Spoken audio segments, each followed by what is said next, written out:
Hi guys, so I haven't done a video in quite a while now. So basically I'm just doing a video to show you what's happening with the tank since I got rid of my CO2. So as you can see, it's not looking nearly as impressive as it used to. Everything's sort of died off and I've basically just got really low light plants at the moment. So basically I've got some Java fern, just the standard Java fern in the back there, and the rest of it is pretty much just a needle leaf Java fern, which I've planted sort of all around.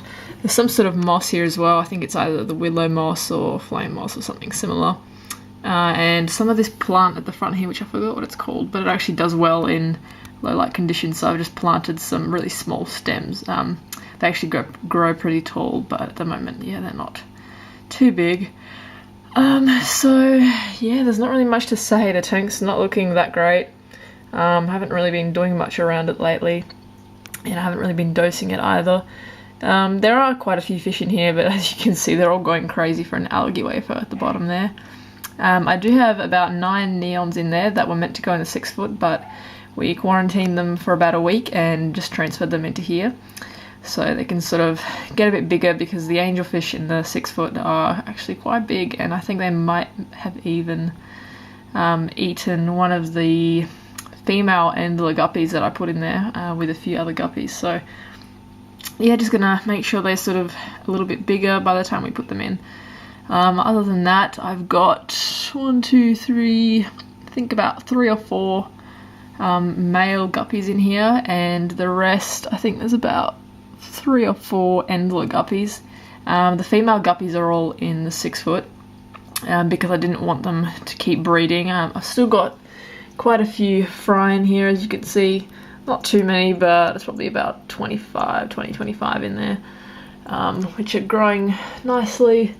But yeah, I just wanted to slow down the breeding process because it was just starting to get out of control. I've still got my 6 phantom catfish or glass catfish. None of them have died yet, which is really good, and it's quite surprising in these like tiny conditions.